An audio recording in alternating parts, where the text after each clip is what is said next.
Hello friends, welcome to easy notes for your online study channel. आप सबके अपने YouTube channel पे आप सभी का बहुत बहुत स्वागत है। फ्रेंड्स, यहाँ पर आज हम आपको यूजीसी नेट पेपर 1 के जो इम्पोर्टेंट एक्सपेक्टेड क्वेश्चंस हैं, एमसीक्यूज हैं, वो सॉल्व करवाने वाले हैं। तो आप सबसे रिक्वेस्ट है, जल्दी से लाइव क्लास में आ जाइए। साथ ही जो क्विज अटेंड करें वो क्विज अटेंड करते रहे टेलीग्राम पे, कोई इश्यू नहीं है। आप बाद में भी रिकॉर्डेड क्लास देख सकते हैं, बट जो क्विज नहीं ले रहे हैं वो डायरेक्टली यहाँ पर क्लास को अटेंड कर सकते हैं।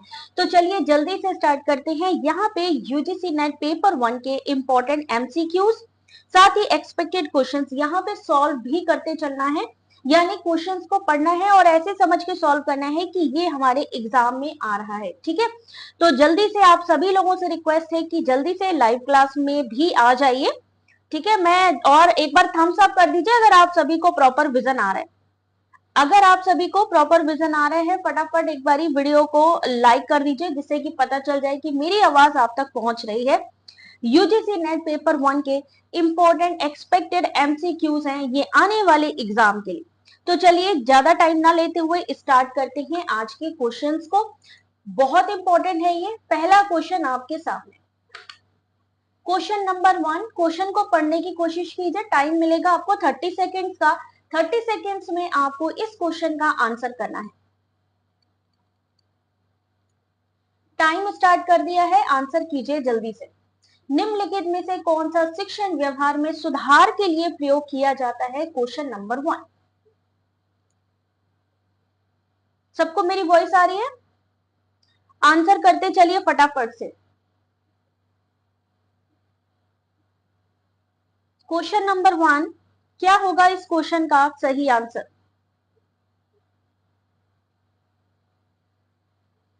Which of the following is used to improve the teaching behavior? Teaching behaviour, शिक्षण व्यवहार में सुधार के लिए इनमें से किस चीज का प्रयोग किया जाता है? ऑटो इंस्ट्रक्शन, यानी जो खुद से ही इंस्ट्रक्शन दिया जा रहा है, सूक्ष्म शिक्षण, या फिर क्लासरूम इंटरेक्शन, या पैनल टीचिंग। ख्याति, सही आंसर होगा option number B, micro teaching.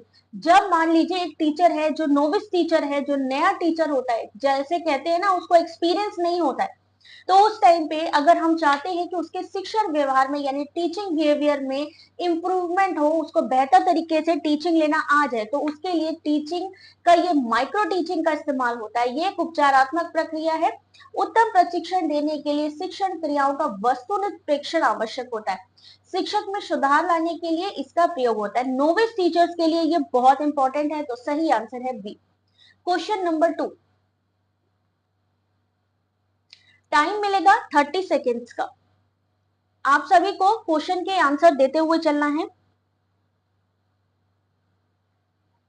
Computer hard disk का आविष्कार निम्नलिखित में से किसने किया था? रेनॉल्ड बी जॉनसन ने, पी जॉनसन, एल्बर्ट जॉनसन, या बी जॉनसन। यानी ऑलरेडी सब जॉनसन ही हैं, उन्हीं से ही रिलेटेड ये क्वेश्चन आप सभी के सामने।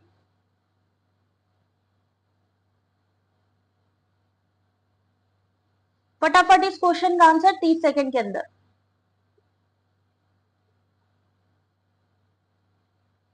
तो question number 2 correct answer is option number A, Reynold B Johnson. Computer hard disk का आविष्कार आईबीएम कंपनी के इंजीनियर रेनॉल्ड बी जॉनसन ने किया था। इसलिए question number 2 option number A answer सही होगा। क्वेश्चन नंबर 3, इनमें से कौन सी केंद्रीय प्रवृत्ति नहीं है? 30 सेकंड का टाइम मिलेगा क्वेश्चन का आंसर करने के लिए।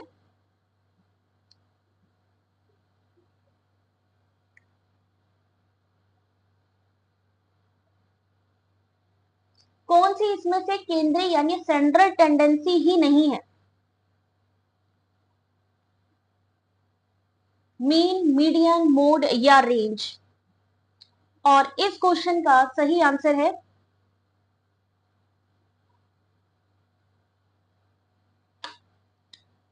आपको पता है केंद्रीय प्रवृत्ति की माप कौन कौन सी है? तो सही आंसर है यहाँ पे डी, रेंज जो है वो इसमें नहीं आता है, जबकि मीन आता है, मीडियन आता है, मोड आता है। ठीक है, तो यहाँ पे किसी वितरण प्रतिदर्श यानी सैंपल समूह की केंद्रीय प्रवृत्ति का मापन मीन, मीडियन, मोड से होता है।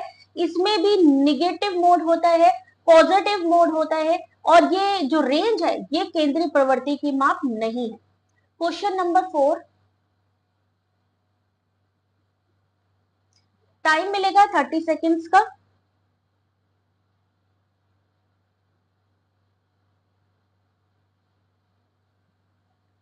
गूगल स्कॉलर जो है वो क्या है? एक पब्लिशिंग टूल है, वेब सर्च इंजन है, ऑपरेटिंग सिस्टम है, या वर्ड प्रोसेसिंग पैकेज है?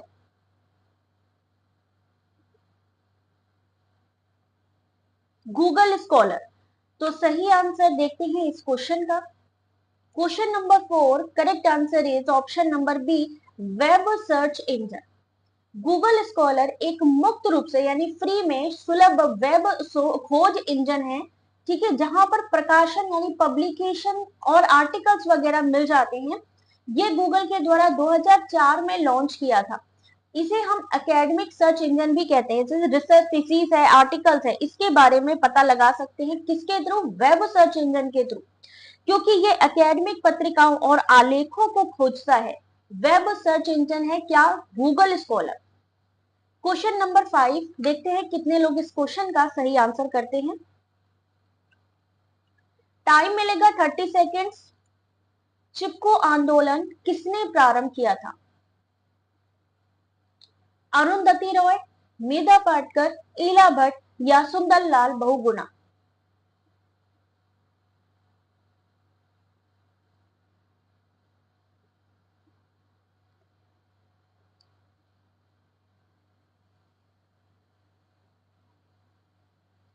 किसने प्रारंभ किया था चिपको आंदोलन?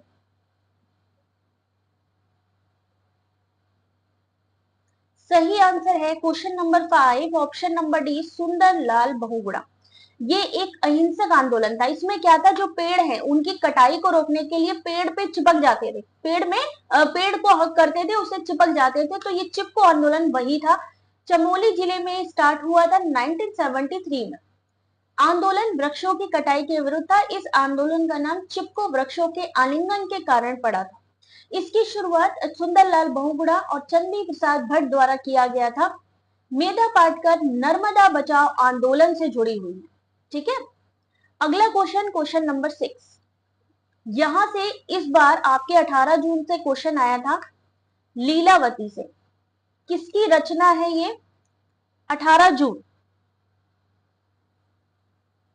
यहां से क्वेश्चन आया था। टाइम स्टार्ट कर रही हूं अब ये क्वेश्चन क्या है कि भास्कराचार्य की जो कृति है लीलावती, उसका फारसी में अनुवाद किसने किया था? बदायून, या अबुल फजल, या याहिया सरहिंदी, या फैजी? भास्कराचार्य की कृति है ये, इस बार भी एग्जाम में आया था आपके।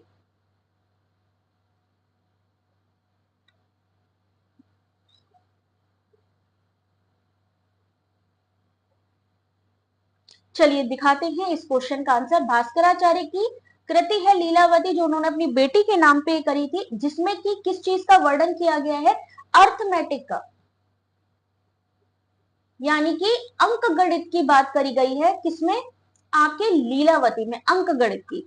तो क्वेश्चन नंबर 6 सही आंसर है ऑप्शन नंबर डी, फैजी।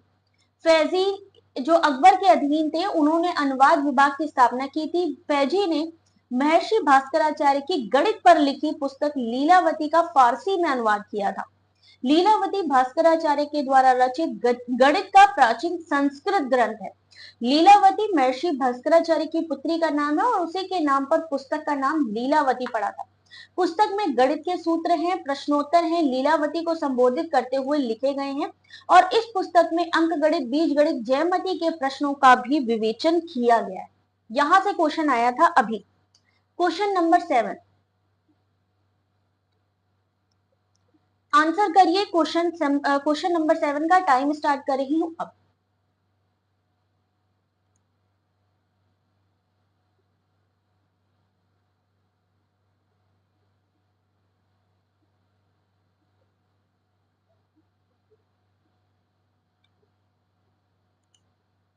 इनमें से कौन सा एक सांवदिक निकाय है? स्टैचुरी बॉडी इनमें से कौन सी है?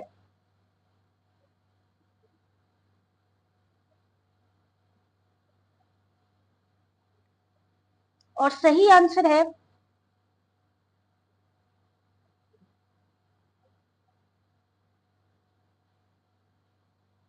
इस क्वेश्चन का question number 7 option number B, यानी कि भारत निर्वाचन आयोग।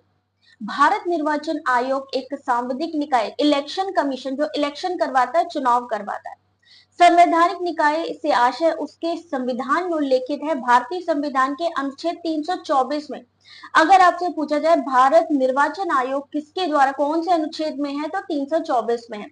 वही केंद्रीय सूचना आयोग की बात करें तो सीआईसी, इसकी स्थापना सूचना अधिकार अधिनियम 2005 में आया था।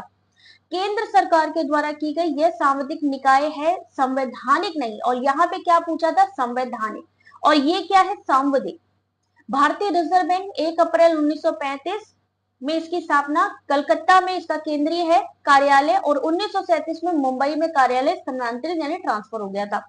विश्वविद्यालय अनुदान आयोग मौलाना अबुल कलाम आजाद द्वारा किया गया। भारतीय संसद के द्वारा 1956 के जो अधिनियम बना उसमें वैधानिक संस्था बनी है, ना कि संवैधानिक संस्था। इसलिए यहां पर इस क्वेश्चन का सही आंसर है ऑप्शन नंबर बी। ठीक है, क्वेश्चन नंबर 8, ये क्वेश्चन तो मेरे ख्याल से सभी को आता होगा। क्वेश्चन नंबर 8,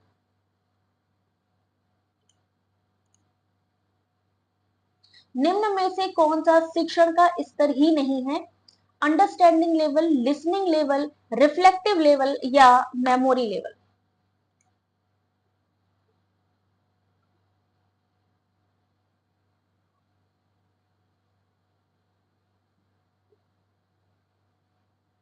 इसमें से मेमोरी लेवल, जो रिफ्लेक्टिव है या अंडरस्टैंडिंग है या में कौन सा टीचिंग लेवल नहीं है, ये आपको बस बताना है। यहाँ पे देखते हैं सही आंसर, बिल्कुल सही जा रहे हैं। लिसनिंग लेवल इसके अंतर्गत नहीं आता है।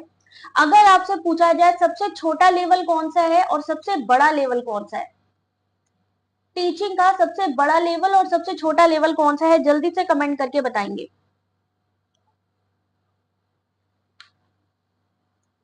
सबसे छोटा लेवल है आपका कौन सा, मेमोरी लेवल। ठीक है, सबसे छोटा माना जाता है, लोएस्ट लेवल माना जाता है मेमोरी। जो छोटे बच्चों को जैसे रटाया जाता है, जिसमें रोट लर्निंग आती है, यहां से आपके जो है क्वेश्चंस आते हैं। ठीक है, रोट लर्निंग। वही रिफ्लेक्टिव लेवल सबसे बड़ा माना जाता है। इसमें क्या है, क्रिटिकल थिंकिंग डेवलप होती है, यानी अपने आप से सोचने की आजादी होती है। कहां पे, रिफ्लेक्टिव लेवल में।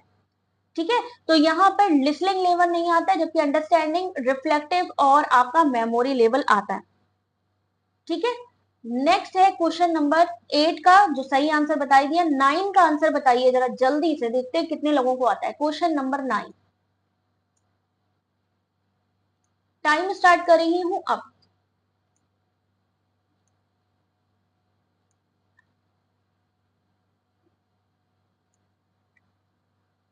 शोध की किस विधि में कारण और प्रभाव संबंध स्थापित किया जाता है, हिस्टोरिकल मेथड में, फिलोसॉफिकल मेथड में, सर्वे मेथड में या एक्सपेरिमेंटल मेथड में। इस बार भी यहां से क्वेश्चन आया था, लेकिन क्वेश्चन क्या था कि बाह्य चर यानी एक्सट्रेनियस वेरिएबल को कौन कंट्रोल करता है, बाहरी चर को कौन कंट्रोल करता है। तो क्वेश्चन नंबर 9, अगर हम बात करते हैं कारण और प्रभाव की, तो कारण, कॉज एंड इफेक्ट, किस में आता है, एक्सपेरिमेंटल में आता है। बाहरी चर को भी कौन नियंत्रित कर सकता है, बाहरी चर या एक्सट्रेनियस वेरिएबल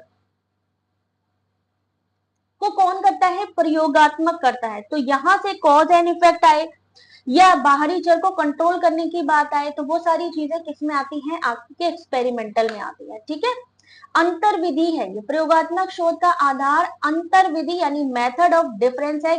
किसका आधार, प्रयोगात्मक शोध का। प्रयोगात्मक शोध एकल चर के नियम पर आधारित है। ठीक है, क्वेश्चन नंबर 10, 30 सेकंड मिलेगा क्वेश्चन का आंसर करने के लिए।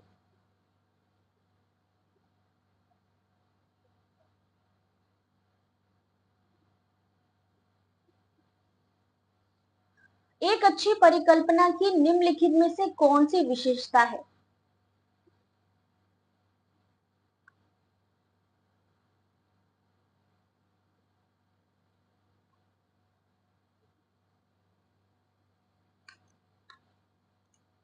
जब हम परिकल्पना बनाते हैं, किससे बनाते हैं? शून्य परिकल्पना का इस्तेमाल करा जाता है सबसे पहले, शून्य परिकल्पना। और जब हम वैकल्पिक का इस्तेमाल करते हैं, ठीक है, उसका इस्तेमाल ना करके वैकल्पिक यानी ऑल्टरनेट का इस्तेमाल करते हैं, तो हम क्या होता है H1, ठीक है। H0 से स्टार्ट होती है, कोई भी परिकल्पना कहां से स्टार्ट होती है? शून्य परिकल्पना से। उसकी विशेषताओं की बात की गई है, तो क्वेश्चन नंबर 10 सही आंसर है सी, यानी पहला और दूसरा दोनों। कंसेप्चुअल क्लैरिटी होनी चाहिए, व्याख्या की परीक्षणता यानी एक्सप्लेनेशन होना चाहिए, टेस्टेबिलिटी। उसके अलावा क्या क्या चीजें होनी चाहिए? एडिक्वेट सोल्यूशन, यानी जो भी हम परीक्षण करने जा रहे हैं उसकी जो हमने परिकल्पना बनाई है उससे हमारा सही आंसर या सॉल्यूशन निकलना चाहिए। क्लैरिटी होनी चाहिए, सिंप्लिसिटी होनी चाहिए, वेरिएबल होनी चाहिए, वेरीफाइबल होनी चाहिए, यानी कि उसको हम वेरीफाई कर पाए ऐसा होना चाहिए। स्पेसिफिसिटी होनी चाहिए, प्रगैलिटी होनी चाहिए, लॉजिकल कॉम्प्रिहेंसिबिलिटी और कंसिस्टेंसी होनी चाहिए। किसमें? हमारी जो हाइपोथेसिस है, जो हमारी परिकल्पना है, इसे हम दूसरे किस नाम से जानते हैं? टेंटेटिव स्टेटमेंट, एक अस्थाई कथन जिसको हम कहते हैं, अस्थाई कथन कहते हैं, है ना। किसी चीज को करने से पहले, जैसे कि सीबीआई आप लोग देखते होंगे सीरियल, सीबीआई देखते थे ना, कितने लोग सीबीआई देखते थे? सीबीआई देखते थे, उसमें क्या होता था, वहां पे जो एसीपी प्रद्युमन आते थे वो एक थ्योरी बनाते थे स्टार्टिंग में कि ये वजह से ये चीज हुई, और उस थ्योरी पे सब लोग काम करना शुरू कर देते थे कि हाँ ऐसी थ्योरी लेके चलते। तो वही चीज यहाँ पर भी है, रिसर्च की प्रॉब्लम के सॉल्यूशन के लिए छोटी सी एक अस्थाई या टेंटेटिव स्टेटमेंट या एक थ्योरी लेकर चला जाता है, उसे ही हम क्या कहते हैं? परिकल्पना कहते हैं। कुछ लोग परिकल्पना में कंफ्यूज हो जाते हैं, तो कंफ्यूज नहीं होना है, ठीक है। क्वेश्चन नंबर 11, इनमें से कौन सा सही सुमेलित नहीं है? इस क्वेश्चन के मिलेंगे आपको 10 लाख रुपए, जल्दी से आंसर करते जाइए। पहला ऑप्शन है यूजीसी 1956, एआईसीटी 1960, आपका सीएसआईआर 1942 और आईसीएसएसआर 1969। इनमें से कौन सा गलत है? ख्याति वॉइस नहीं आ रही मेरी?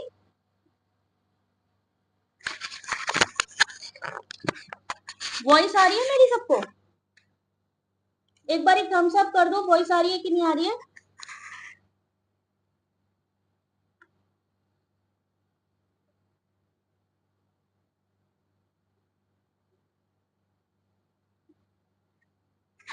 एक बार थम्स अप कर दीजिए अगर मेरी वॉइस सभी को आ रही है। क्लियर है रूपा? एक बार ही रिफ्रेश कर लो जहां पे भी डाउट हो, ठीक है। यहाँ पे क्वेश्चन है कि कौन सा गलत है जो कि करेक्टली मैच नहीं है। प्रॉपर, चलो वेरी गुड। तो इस क्वेश्चन नंबर 11 का सही आंसर देख लो। ये मत सोचो कि सिर्फ यही आएगा, ये भी आ सकता है। किसमें आ सकता है? मैचिंग में आ सकता है। इस बार आया हुआ है मैचिंग में, ठीक है। तो विश्वविद्यालय अनुदान कौन सा गलत है? ऑप्शन नंबर बी गलत है। आपका यूजीसी 1956, याद रखिएगा 12 ए अधिनियम के तहत इसकी स्थापना हुई थी।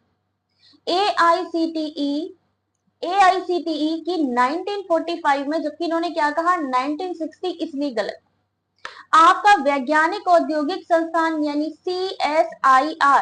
सीएसआईआर नेट होता है ना 1942, वहीं आपका आईसीएसएसआर 1969। गलत कौन सा है? एआईसीटीई, इसके वर्ष याद कर लीजिएगा। क्वेश्चन नंबर 12, टाइम मिलेगा 30 सेकेंड्स का आंसर करने के लिए। निम्नलिखित में से कौन सा शोध वर्तमान परिस्थितियों में सुधार पर केंद्रित है?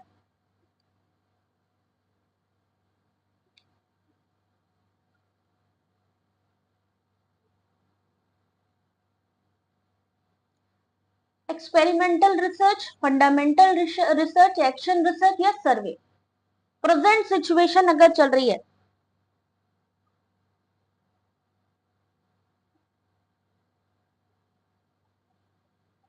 तो क्वेश्चन नंबर 12 सही आंसर है।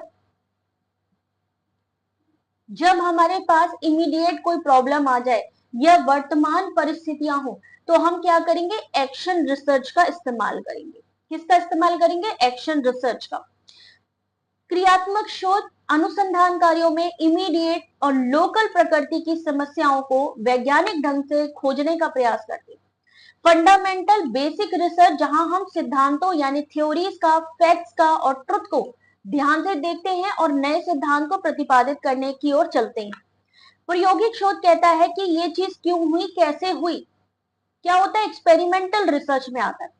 सर्वे किसी घटना, समूह या परिस्थिति का जब हम कई तरीकों से क्वेरी करके पता करते हैं चीजों को, तो उसको हम क्या कहते हैं, सर्वे कहते हैं, सर्वे शोध कहते हैं।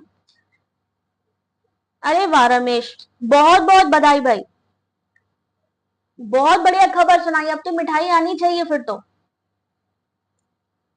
है ना। तो आप लोग भी ऐसे ही मेहनत करिए और आप सबके भी कमेंट का मुझे इंतजार रहेगा कि हाँ भाई आप लोगों का भी कहीं ना कहीं सिलेक्शन हुआ है, आप लोगों ने भी अच्छे से क्वालिफाई किया है, क्योंकि उसमें सबसे ज्यादा खुशी इसी बात से होती है जब कैंडिडेट सिलेक्ट होते हैं। ठीक है, चलो अगला यहाँ पे क्वेश्चन देखिएगा, क्वेश्चन नंबर 13। कौन सा ईमेल सेवा नहीं है, आंसर करिए।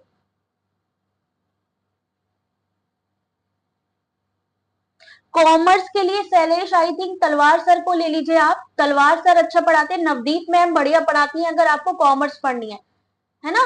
तलवीर सर है जो, उनसे आप पढ़ लो, कॉमर्स अच्छा पढ़ाते हैं, नवदीप मैम बढ़िया पढ़ाती है, उनसे पढ़ लो फ्री में, और ज्यादा पैसे देने की कहीं जरूरत नहीं है, कोई बैचेस वगैरह फ्री की क्लासेस बहुत चलती हैं, टाइम कम है, उनको ही ज्वाइन करो। चलो कौन सी ईमेल सेवा नहीं है, क्वेश्चन नंबर 13, सही आंसर है option number D, Netscape. जबकि जीमेल ईमेल है, आपका आउटलुक है, याहू मेल, मेल यानी कि जहां से हम अपना लेटर भेज सकते हैं, ऑनलाइन लेटर भेज सकते हैं। ठीक है, क्वेश्चन नंबर 14, सही आंसर बताना है, टाइम स्टार्ट। काल क्रमानुसार व्यवस्थित कीजिए नीचे दिए गए कूट। वेद, अरण्यक, ब्राह्मण ग्रंथ, उपनिषद या वेदांत।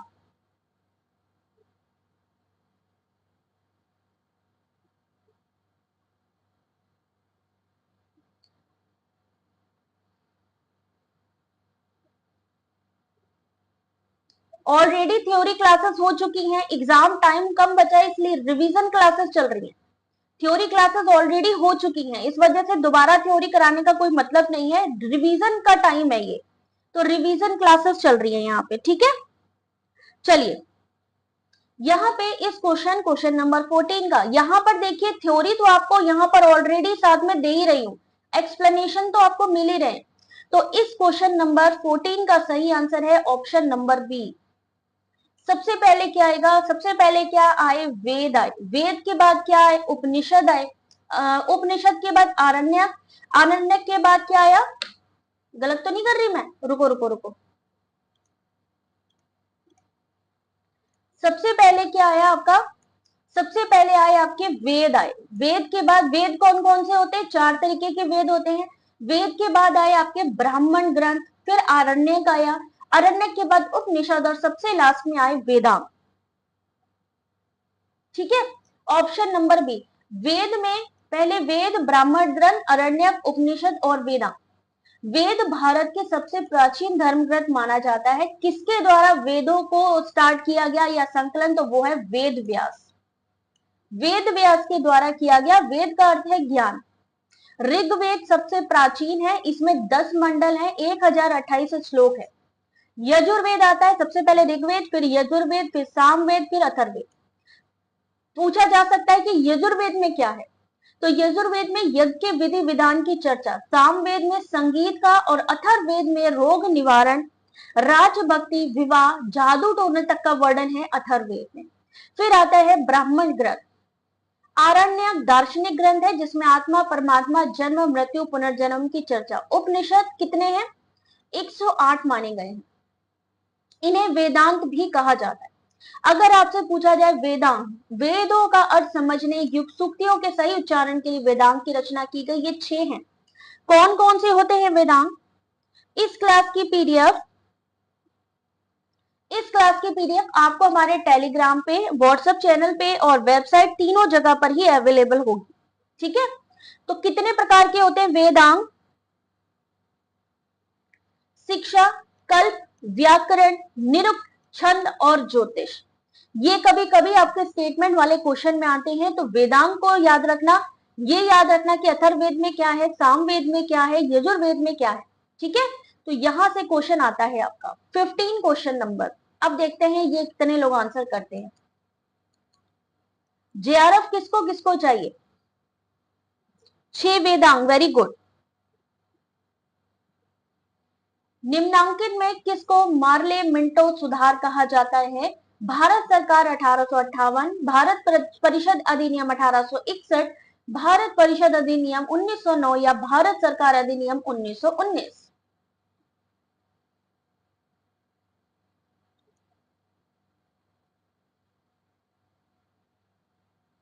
तो सही आंसर इस क्वेश्चन का आपका मार्ले मिंटो सुधार किसको कहा जाता है? Question number 15। सही आंसर है सी, बिल्कुल सही जा रहे हैं, भारत परिषद अधिनियम 1909। ठीक है, इस अधिनियम के द्वारा चुनाव प्रणाली के सिद्धांत को भारत में पहली बार मान्यता मिली थी और पृथक निर्वाचन प्रणाली की शुरुआत हुई थी। भारत परिषद अधिनियम आपका option number C 1909। Question number 16। इनमें से कौन डेक्कन एजुकेशन सोसाइटी के संस्थापकों में से एक थे? क्वेश्चन नंबर 16, टाइम स्टार्ट कर रही हूं अब।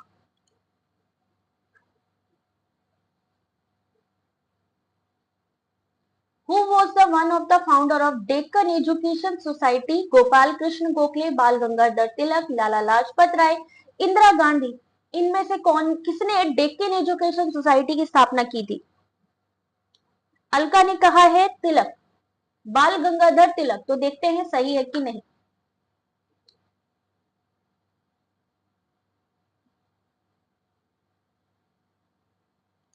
16 का सही आंसर ऑप्शन नंबर बी, बिल्कुल सही है, Bal Gangadhar Tilak. Very good job. ठीक है, बाल गंगाधर तिलक, विष्णु शास्त्री अगरकर ने न्यू इंग्लिश स्कूल की स्थापना पुणे में की थी, जो बाद में 1884 में डेक्कन एजुकेशनल सोसाइटी के नाम से जाना गया। बहुत बढ़िया। यहाँ पर कोई भी पेड क्लासेस नहीं है भाई, कोई भी पेड क्लासेस नहीं है। ये जितनी भी क्लासेस आप देख रहे हैं सब फ्री है। हाँ, ये जरूर है कि अगर किसी को चैनल को सपोर्ट करना है तो वो मेंबरशिप ले सकता है, ये आपकी चॉइस पर है। बाकी कोई यहाँ पर कोई भी पीडीएफ का कोई पैसा नहीं है भाई मेरे, कोई पैसा नहीं है।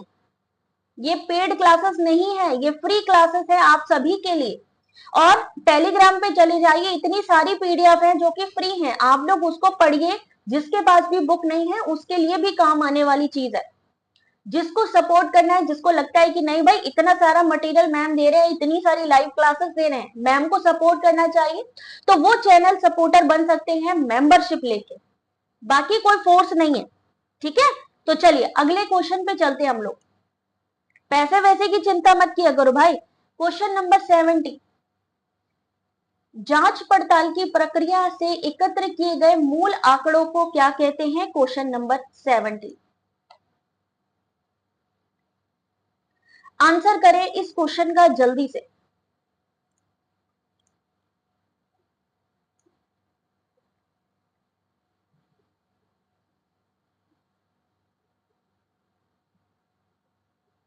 अच्छा हुआ था रूपा, बहुत बढ़िया, और इस बार और अच्छा होना चाहिए।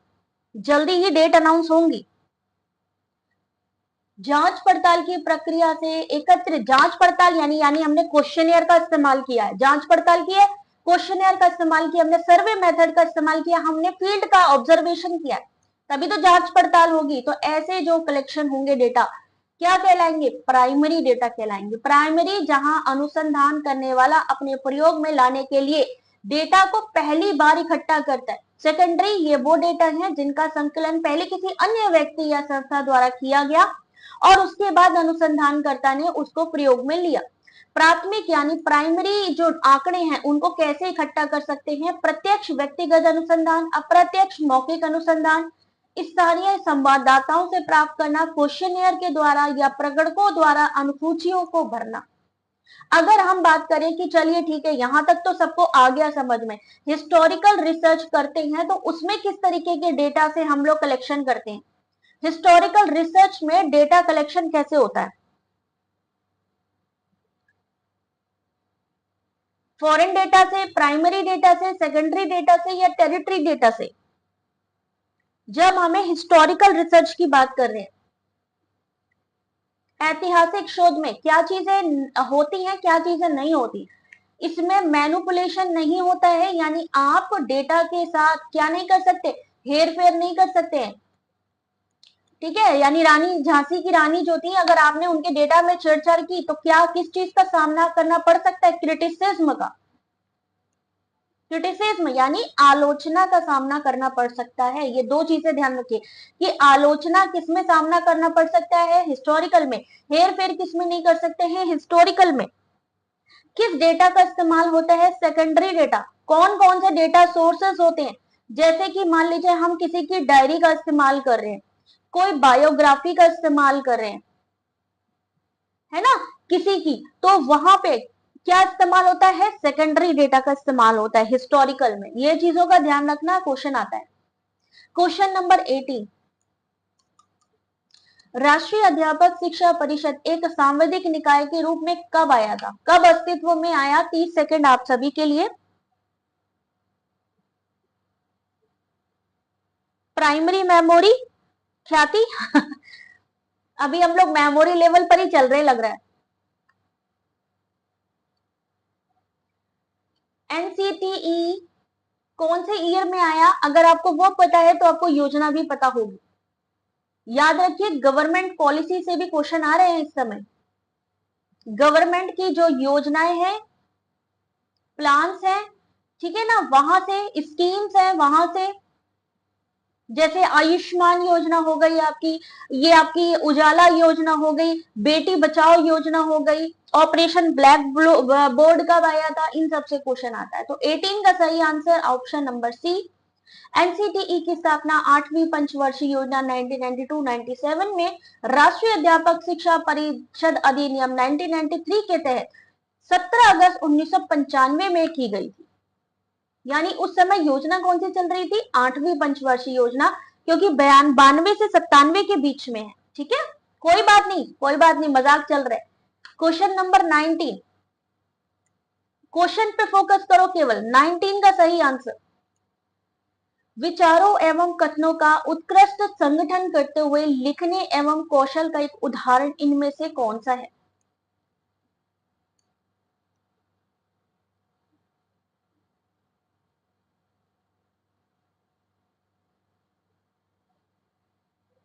क्वेश्चन नंबर 19,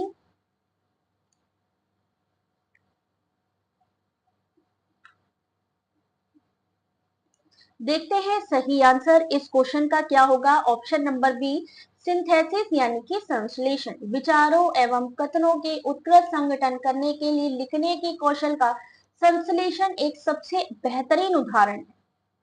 क्वेश्चन नंबर 20,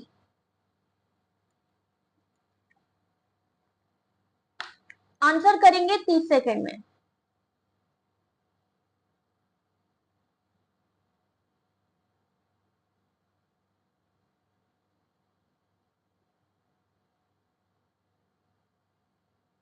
शिक्षण के द्वारा छात्र में आया परिवर्तन परिलक्षित होता है उसके किसके द्वारा?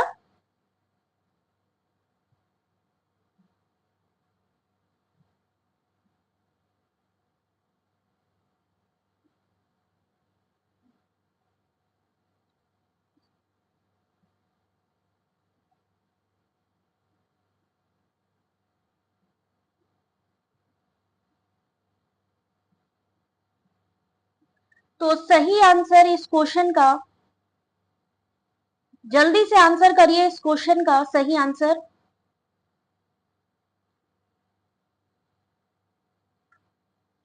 सही आंसर है क्वेश्चन नंबर 20। सही आंसर ऑप्शन नंबर 1, एटीट्यूड यानी अभिवृत्ति में। शिक्षण के द्वारा छात्र में आया परिवर्तन, किसमें? उसके व्यवहार में परिवर्तन लाना, अभिवृत्ति, ऑप्शन नंबर 1। क्वेश्चन नंबर 21, पढ़ते जाइए, आंसर करते जाइए, टाइम स्टार्ट हो गया है अब।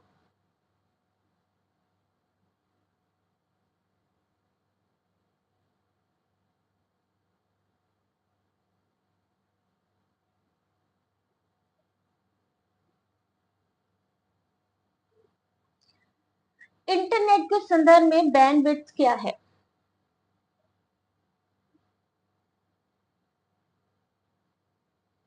बैंडविड्थ का क्या मतलब होता है? 21 क्वेश्चन नंबर सही आंसर है ऑप्शन नंबर डी, एक चैनल के द्वारा यूनिट समय में ट्रांसफर बिट्स की संख्या। एक चैनल द्वारा यूनिट समय में ट्रांसफर बिट्स की संख्या, ठीक है। एक बिट प्रति सेकंड के रूप में मापन करता है, यानी बीपीएस। 22 क्वेश्चन नंबर, अब ये तो आराम से आता होगा, इसमें तो कोई आंसर गलत होने का सवाल ही नहीं उठता, आंसर करिए। इनमें से कौन सा एक इलेक्ट्रॉनिक उपकरण में सोशल साइट नहीं है? which of the following is not a social site in an electronic device? Facebook, Instagram, Yahoo, Twitter. ऐसा भी हो सकता है कि ये चारों लिखे हो और इनका ईयर लिखा हो कि बताइए कौन से ईयर में ये आए थे।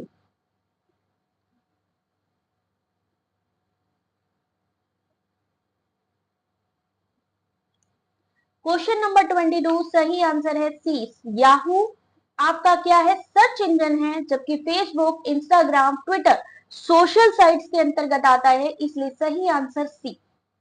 23 क्वेश्चन नंबर, यहां से कंटिन्यू क्वेश्चन आ रहा है, या तो आउटपुट डिवाइस पूछी जा रही है या इनपुट डिवाइस पूछी जा रही है, एक ना एक क्वेश्चन जरूर आ रहा है। तो 23 का सही आंसर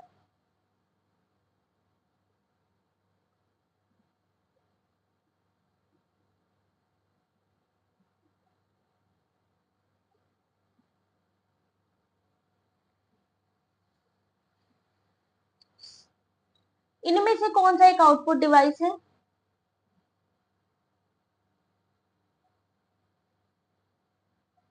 और सही आंसर इस क्वेश्चन का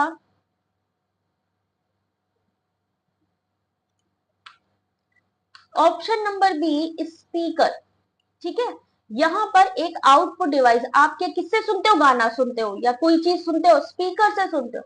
कीबोर्ड से आप इंस्ट्रक्शन देते हो सिस्टम में, माउस में भी इंस्ट्रक्शन देते हो, स्कैन करके इसमें डालते हो। लेकिन स्पीकर ऐसा है जो आपका आउटपुट डिवाइस है, मॉनिटर, प्रिंटर, स्पीकर आउटपुट है, जबकि keyboard, mouse, microphone, barcode reader, scanner ये किसमें आता है, आपके इनपुट डिवाइस में आता है। 24 क्वेश्चन नंबर, पृथ्वी और उसके पर्यावरण के संरक्षण के संदर्भ में किसे +5 सम्मेलन के नाम से भी जाना जाता है? +5 सम्मेलन, इंपॉर्टेंट क्वेश्चंस लग रहे हैं कि नहीं लग रहे, एक बार थम्स अप कर दो जरा। अगर आपको लग रहा है कि क्वेश्चन जो आप आज कर रहे हो ये इंपॉर्टेंट है, अभी आपने क्वेश्चन पेपर भी देखा ही होगा, तो मिलते जुलते हैं कि नहीं है, थम्स अप कर दो जिनको लग रहा है। इनमें से किसे हम +5 सम्मेलन भी कहते हैं? तो 24 का सही आंसर ऑप्शन नंबर ए, फर्स्ट अर्थ समिट, यानी प्रथम पृथ्वी सम्मेलन। पृथ्वी और उसके पर्यावरण के संरक्षण में प्रथम पृथ्वी सम्मेलन को +5 सम्मेलन भी कहा जाता है। पृथ्वी शिखर सम्मेलन संयुक्त राष्ट्र संघ के 1992 में रियो डी जेनेरियो में आयोजित किया गया, इसे रियो समिट भी कहते हैं। इसमें 5 बड़े समझौते किए गए, जलवायु परिवर्तन, जैविक विविधता पे, वनों के प्रबंधन पे, घोषणा पत्र, और इसे एजेंडा 21 भी कहा गया। याद रखिए अर्थ समिट को क्या क्या कहते हैं, अर्थ समिट को रियो रियो समिट भी कहते हैं, +5 भी हो गया क्योंकि ये 5 साल बाद हुआ था, ठीक है। बाकी ये रियो ही है, उसके अलावा अगर हम बात करें पृथ्वी शिखर सम्मेलन भी इसे कहते हैं, रियो डी जेनेरियो में हुआ था। बीकॉम फर्स्ट ईयर वाले नेट एग्जाम दे तो सकते हैं, बिल्कुल दे सकते हैं, क्योंकि अब हो गया है 12th के बाद जो भी क्वालिफाई करेगा, जैसे ग्रेजुएट, अंडर ग्रेजुएट जो है वो एग्जाम दे सकते हैं। नेक्स्ट एग्जाम दीजिएगा दिसंबर वाला, ठीक है, दे सकते हैं। अंडर ग्रेजुएट को इस बारी मौका दिया गया है। चलिए अगला क्वेश्चन देखते हैं, क्वेश्चन नंबर 25। चेरनोबिल चेरनोबिल त्रासदी किस कारक से संबंधित थी? 25 का सही आंसर।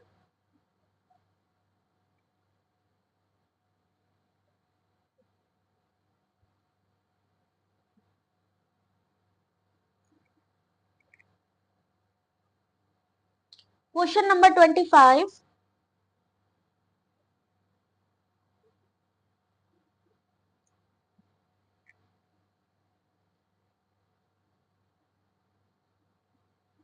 ठीक है, अगला क्वेश्चन 25 का सही answer option number 1, radio active radiation, जो कि यूक्रेन का एक शहर था चेरनोबिल 1986 में, वहां पे न्यूक्लियर रेडिएशन हो जाए, रेडियो एक्टिव रेडिएशन की वजह से बहुत बड़ी दुर्घटना हुई थी, और आज तक भी वहां पे जो संयंत्र लगे हैं, जो वहां पे परमाणु संयंत्र लगे, वहां तक कोई नहीं जाता है। ठीक है, अगला क्वेश्चन 26।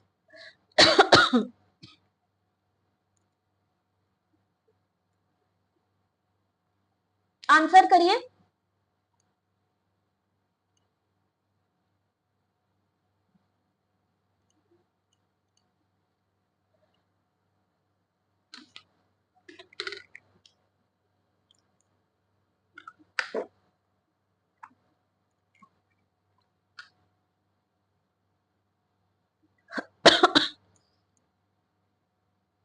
तो इस क्वेश्चन का आंसर क्या होगा? गंगा एक्शन प्लान किस वर्ष में प्रारंभ हुआ?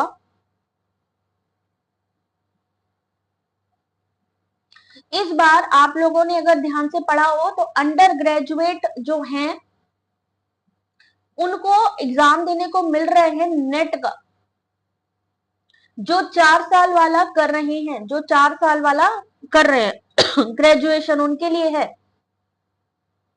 तो देख लेना एक बारी इसकी बुलेटिन को। 26 का सही आंसर गंगा एक्शन प्लान 1986।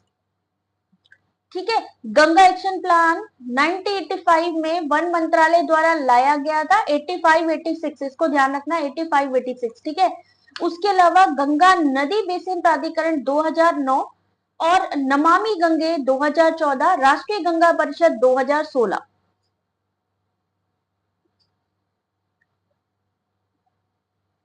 ठीक है, अगला क्वेश्चन 27। आंसर करेंगे 30 सेकेंड्स में।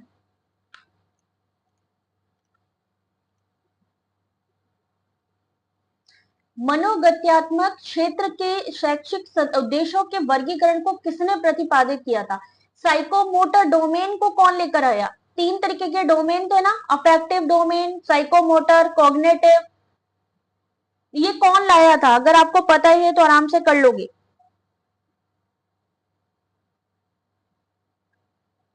सही आंसर 30 सेकंड के अंदर देना है। सही आंसर है ऑप्शन नंबर सी, ब्लूम। क्या कहा था? Cognitive, affective, psychomotor.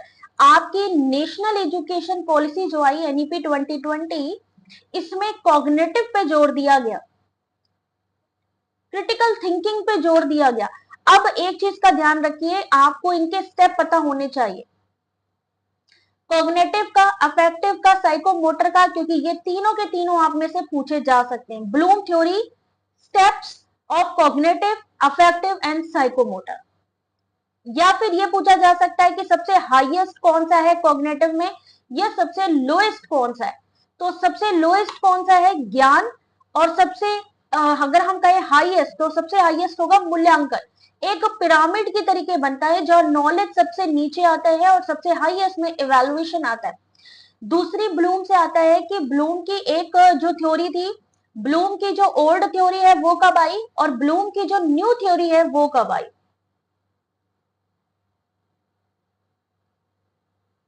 बिल्कुल दे सकता है अशोक, अगर आप बीएड भी कर रहे हो, ठीक है ना, ग्रेजुएशन लेवल पे हो, बीएड भी कर रहे हो, तो आप दे सकते हो। तो ये बताओ जुल्फी, अभी आ गए हो आप, ओल्ड जो इसकी ब्लूम थ्योरी है वो कौन से ईयर में आई थी? नई जो थ्योरी आई थी ये कब आई थी? चलिए, जो लेट आते जाएंगे वो बताते जाएंगे।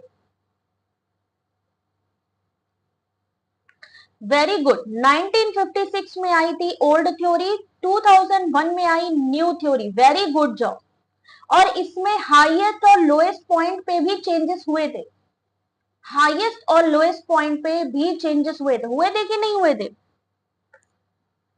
2001, वेरी गुड। और 1956, यहां से क्वेश्चन आता है आपका, कभी कभी पूछ लिया जाता है कि मान लीजिए जो मॉडिफाई आपकी जो ब्लूम की थ्योरी थी उसमें हाईएस्ट लेवल पे कौन सा है कॉग्निटिव में, या लोएस्ट लेवल में कौन सा है, तो इस चीज का ध्यान रखिएगा। क्वेश्चन नंबर 28, 30 सेकंड का टाइम मिलेगा, देखते हैं कितने लोग सही करते हैं। क्रिएट टॉप पे चला गया। सबके स्टेप्स आएंगे इस बार, अब तो मास कम्युनिकेशन के स्टेप भी आते हैं। नेक कौन से ईयर में आया था? नेक का फुल फॉर्म क्या है?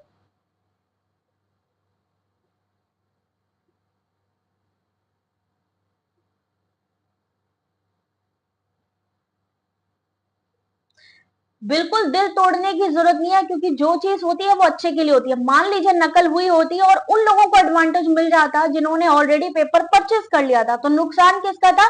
उन बच्चों का जो मेहनत करके गए। तो अच्छा हुआ कि जो एग्जाम कैंसिल हो गया, और एटलीस्ट ये है कि अब आप जो मेहनत करके जाओगे उसी का ही रिजल्ट आपको मिलेगा। तो जो चीज होती है अच्छे के लिए होती है, यही सोच के चलोगे तो कभी भी दुखी नहीं रहोगे।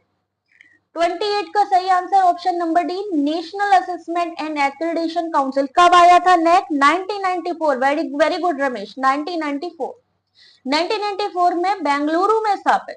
नेक फुल फॉर्म आता है इसका, शिक्षा संस्थानों के आकलन प्रत्यायन का कार्य करती है। 29 का देखते हैं कितने लोग सही आंसर करते हैं। जिसको नेट जेआरएफ चाहिए फटाफट इसका आंसर 30 सेकेंड्स में। प्रथम राष्ट्रीय शिक्षा नीति कब घोषित की गई?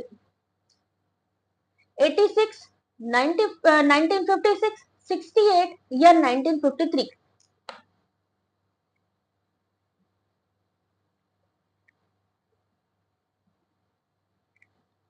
When was the first national policy of education declared?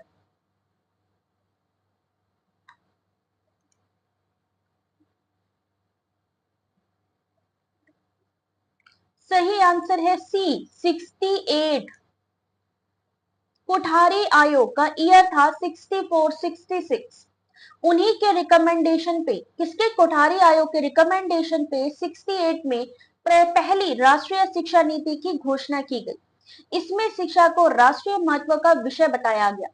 राष्ट्रीय शिक्षा नीति जो दूसरी आई 1986 में आई, जिसमें असमानताओं को दूर करके सभी वर्गों को शैक्षिक अवसर की बराबरी पर जोर देना था। अगर आपसे पूछा जाए ऑपरेशन ब्लैक बोर्ड कब आया था?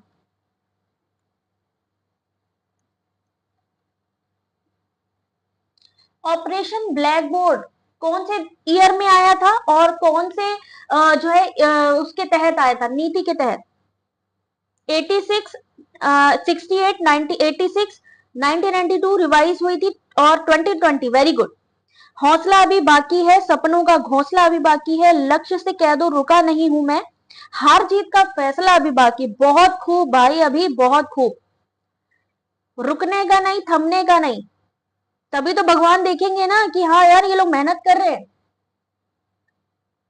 ऑपरेशन ब्लैक बोर्ड 86 में आपकी 86 की जो नीति थी उसके तहत आया था।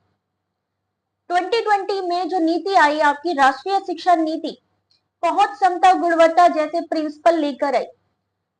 कौन सी जो राष्ट्रीय शिक्षा नीति थी उसमें एमएचआरडी का नाम बदल के एमओई कर दिया गया? कौन सी नीति में? जल्दी से आंसर करिए। पहला जो आया आपका 68 इंदिरा गांधी के समय, पहली नीति आई इंदिरा गांधी के समय में, दूसरी आई राजीव गांधी जी के समय में, और तीसरी आई मोदी जी के समय में। अब तो मोदी जी 3.0 चल रहा है भाई। एमएचआरडी को एमओई कब किया गया, यानी मिनिस्ट्री ऑफ एजुकेशन कब बनाया गया? 2020 पॉलिसी, वेरी गुड अलका, 2020 की पॉलिसी में किया गया। 2020 की पॉलिसी में फर्स्ट एजुकेशन मिनिस्टर कौन बने?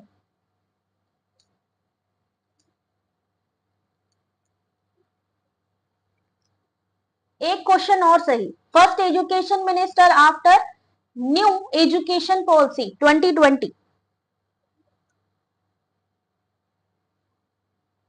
पहले शिक्षा मंत्री,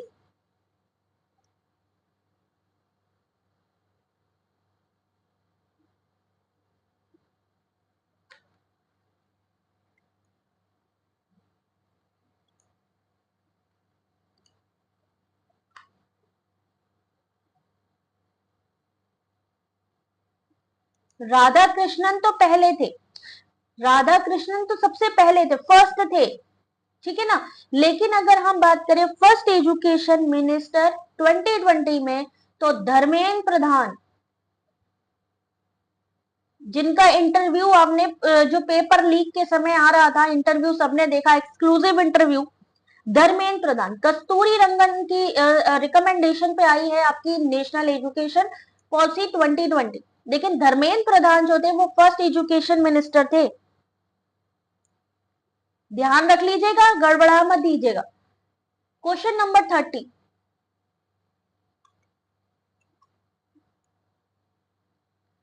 सही आंसर बताना है। टाइम स्टार्ट हो गया आपका। विश्वविद्यालय अनुदान आयोग का एक ऐसा गत्यात्मक पोर्टल जिसका लक्ष्य विद्यालय परिसरों में महिलाओं का सशक्तिकरण करना है, empowerment of women in campuses, उसके लिए कौन सा है? यूजीसी केयर, ई सार्ट, स्वयं प्रभा, सक्षम।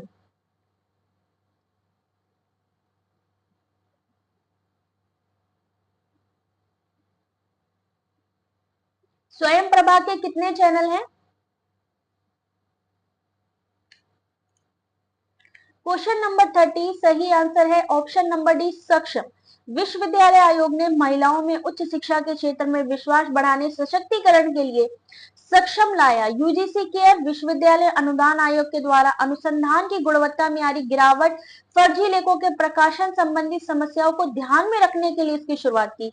ई सार्ट, scholarship, fellowship, award, registration, tracking system, यानी यहाँ पर आर्थिक सहायता, यानी जो स्कॉलरशिप मिलती है उसकी गुणवत्ता, उसकी राशि, इन सब का प्रबंधन करने के लिए प्रॉपर तरीके से हो रही है या नहीं हो रही है, उसके लिए ई सार्ट लाया गया था। ठीक है, फुल फॉर्म याद कर लीजिएगा, ये पीडीएफ मैं आप लोगों को दे दूंगी। क्वेश्चन नंबर 31,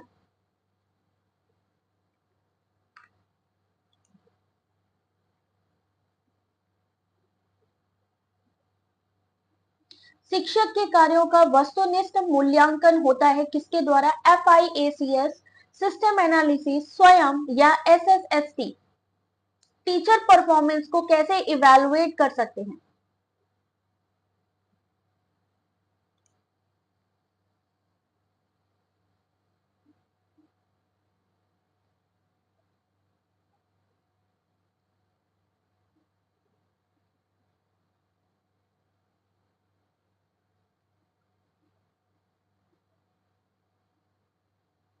सही आंसर है ऑप्शन नंबर ए, FIACS। शिक्षक के कार्यों का वस्तुनिष्ठ मूल्यांकन Flanders interaction analysis category system FIACS द्वारा होता है। ये एक अवलोकन यानी ऑब्जर्वेशन टेक्निक है जो कक्षा की इंटरेक्शन को 10 श्रेणियों या कैटेगरी में संग्रहित करती है। ये प्रणाली शिक्षकों के केवल मौखिक व्यवहार को मापती है। FIACS यानी Flanders interaction analysis category system. Question number 32, मिलेंगे सिर्फ 30 सेकेंड्स इस क्वेश्चन के लिए।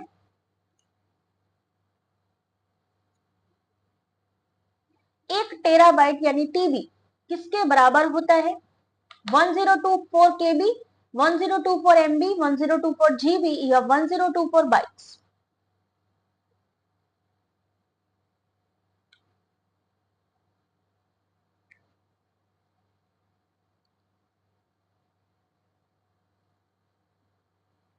सही आंसर देखते हैं 32 का। सही आंसर है सी, 102 जीबी, बिल्कुल सही। मेमोरी की सबसे छोटी इकाई बिट होती है, 8 बिट इक्वल टू 1 बाइट। और यहाँ पे किसके बारे में पूछा? टीबी, ये याद कर लीजिएगा, ये पूरा मेमोरी का, ठीक है ना। 1 टेराबाइट यानी टीबी इक्वल टू होती है 1024 गीगाबाइट के बराबर। 33 क्वेश्चन नंबर, बहुत बार क्वेश्चन आया है ये वाला एग्जाम में।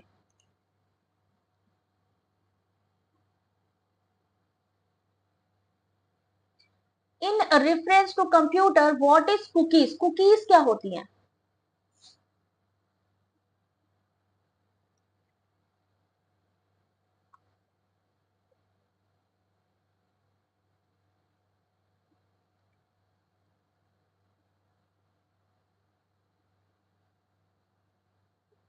चलिए देखते हैं इस क्वेश्चन का सही आंसर।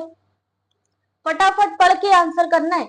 ऑप्शन नंबर बी, ऐसी टेक्स्ट फाइल जो वेब ब्राउजर से प्राप्त सूचना को देती है। एक प्रकार की टेक्स्ट फाइल है जो कि वेब ब्राउजर से प्राप्त सूचना, यानी जो आपकी हिस्ट्री होती है उसको देख लेती है, समझ लेती है और वैसे ही आपको जानकारियां देती है।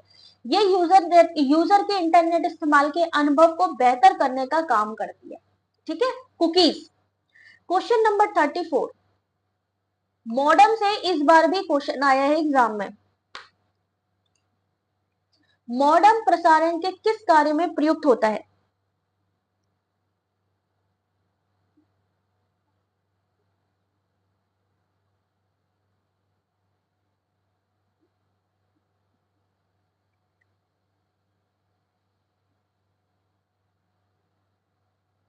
क्वेश्चन नंबर 34,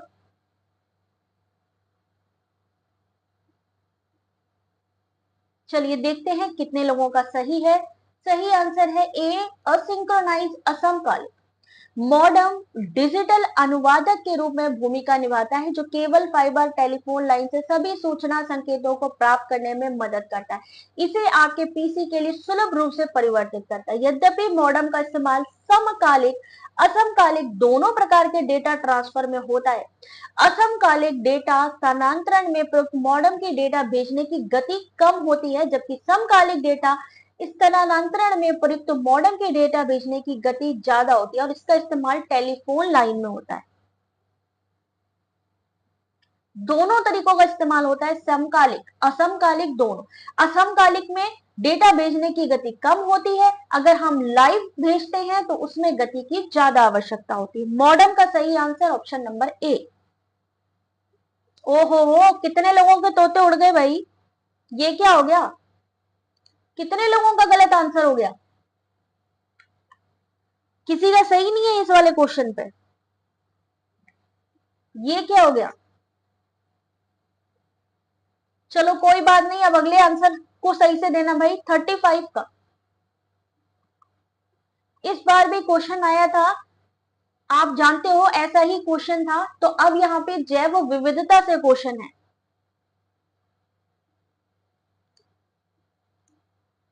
उसमें था सोलर अलायंस से। आईएसए के मतलब जो क्षेत्र है, जो जगह है, पूछी जा रही थी कि कहाँ, मतलब कहाँ से चीजें कौन कौन उसमें सम्मिलित है, और इसमें है जैव विविधता। Question number 35।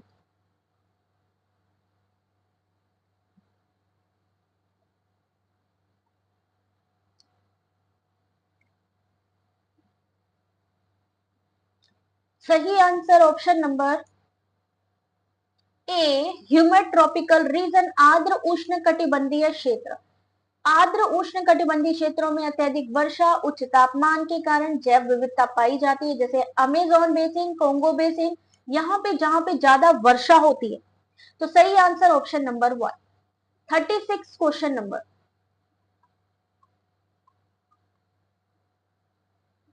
मनाया कब जाता है जैव विविधता का जो दिवस है वो कौन सा है?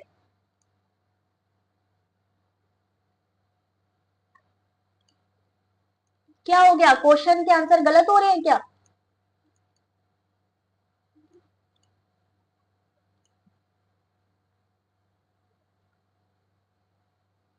गलती तो नहीं करना है हमने।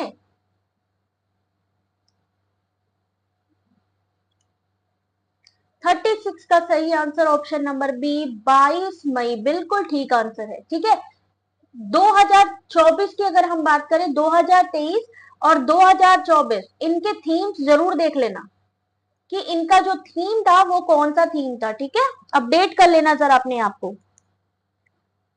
अगला question 37,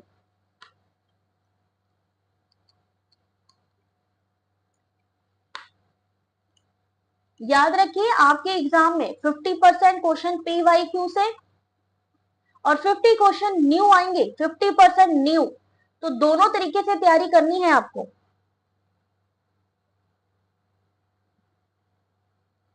vast biological diversity in ocean, very good. बताते चलो, जिसको जो भी एक्सप्लेनेशन पता है बताते जाओ। प्राचीन स्मारक संरक्षण अधिनियम, यानी जो मॉन्यूमेंट होते हैं, एंशियंट मॉन्यूमेंट्स हैं, उनको प्रिजर्वेशन करने का जो एक्ट है वो किसके द्वारा लाया गया था? 37 का सही answer option number B, lord Curzon के द्वारा 1904 में। प्राचीन स्मारक संरक्षण अधिनियम।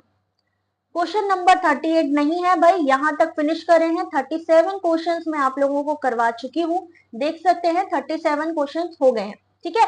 यानी अराउंड अगर हम नियर अबाई बात करें तो 40 क्वेश्चंस आज के इस शिफ्ट में हमने कराए हैं।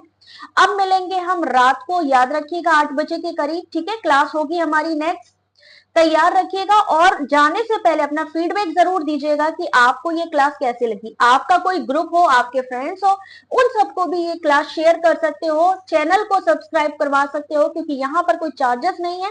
पीडीएफ भी आपको मैं थोड़ी देर में ही टेलीग्राम पे अपडेट कर दूंगी। आप सबसे रिक्वेस्ट है कि रात की क्लास भी जरूर लीजिएगा, क्योंकि प्रीवियस ईयर क्वेश्चन पेपर जो इंपॉर्टेंट बार बार रिपीट होने वाले क्वेश्चन है वो मैं आप लोगों को करवाने वाली हूँ। मिलते हैं आपसे नेक्स्ट क्लास में, तब तक के लिए थैंक यू वेरी मच।